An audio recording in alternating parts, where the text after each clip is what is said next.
एक successful startup किसे कहते हैं? जो मिलियंस ऑफ डॉलर्स की फंडिंग रेस कर ले उसे, या जो अपने इंडस्ट्री में फर्स्ट मूवर हो, या फिर कस्टमर को अगर कुछ खरीदना हो तो उनके दिमाग में बस एक कंपनी का नाम आए। स्टार्टअप जिसकी बात आज हम कर रहे हैं उसमें ये सब खूबियां थी। क्विक डिलीवरी का कॉन्सेप्ट भी उन्होंने ही स्टार्ट किया था और इस यूनिक आइडिया की वजह से उन्हें $500 बिलियन की फंडिंग मिली। और वैल्यूएशन की बात करें तो वो यूनिकॉर्न बनने वाले ही थे। आपने वीडियो के टाइटल एंड थंबनेल से देख ही लिया होगा कि आज हम डुन्जो की बात करने वाले हैं। आगे वीडियो में हम देखेंगे कि डुन्जो की शुरुआत कैसे हुई और जो एक स्टार्टअप के फाउंडर का सपना होता है वो सब था डुन्जो के पास, लेकिन फिर भी अभी वो बंद होने वाला है। दो को फाउंडर ने कंपनी छोड़ दी है और एम्प्लॉयज को लास्ट 6 महीने से सैलरी नहीं मिल रही है और कंपनी को लीगल नोटिस भी आ रहे हैं दूसरे कंपनी से कि उनके पेंडिंग बिल्स अभी बाकी है। Now let's start. Chapter 1, beginning of डुन्जो।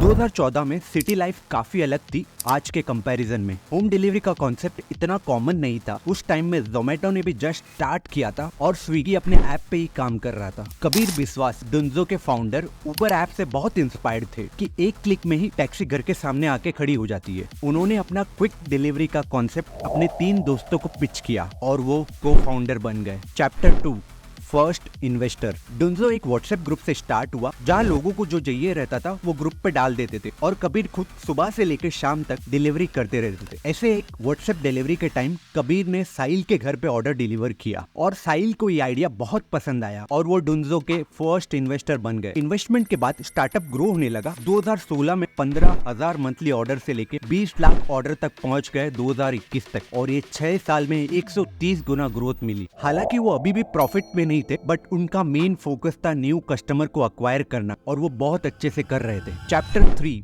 First wrong move. Dunzo के एक्टिव यूजर 27 लाख थे 2019 में और वो बढ़ के 51 लाख हो गए 2020 में और धीरे धीरे उनके लॉसेस भी कम हो रहे थे। फिर आया 2021, ज़ेप्टो की शुरुआत हुई क्विक कॉमर्स बिजनेस मॉडल के साथ और ये अपॉर्चुनिटी सारे डिलीवरी स्टार्टअप को शाइनी ऑब्जेक्ट की तरह दिख रही थी। सबने इसको कॉपी करने चाहा। बेसिकली क्विक कॉमर्स क्या होता है मैं आपको बताता हूँ। पहले डुन्जो लोकल शॉप या वेंडर से प्रोडक्ट लेके डिलीवरी करता था, बट क्विक कॉमर्स में डिलीवरी टाइम रिड्यूस करने के लिए कंपनी मेजर सिटीज में अपना डार्क स्टोर बना के रखती है जहां जो प्रोडक्ट एप्लीकेशन में लिस्टेड रहता है वो प्रोडक्ट डार्क स्टोर में अबंडेंस में स्टोर रहता है। जैसे ही एक कस्टमर ऐप के थ्रू कुछ ऑर्डर करता है तो नियरेस्ट डार्क स्टोर में पैकेजिंग करके डिलीवरी बॉय को हैंड ओवर कर देते हैं and delivery boy with in 10 minutes customer तक प्रोडक्ट पहुंचा देता है। और डुन्जो भी क्विक कॉमर्स बिजनेस मॉडल पे शिफ्ट हो गया और एडिशनल $400 मिलियन का फंडिंग रेस करके डुन्जो डेली स्टार्ट कर दिया और ये उनकी सबसे पहले गलती थी और उन्हें रियलाइज भी नहीं हुआ।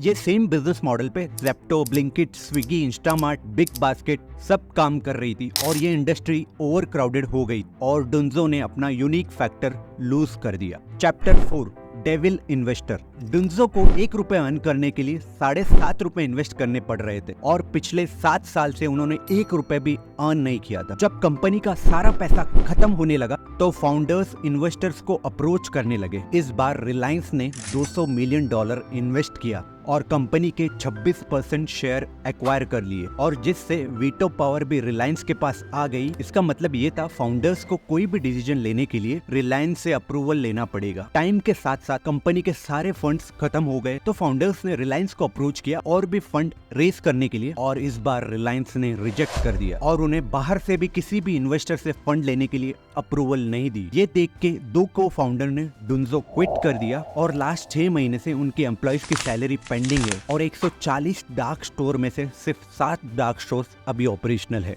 शेयर कीजिए इस वीडियो को अपने बिजनेसमैन दोस्त के साथ और सब्सक्राइब करना बिल्कुल मत भूलिए।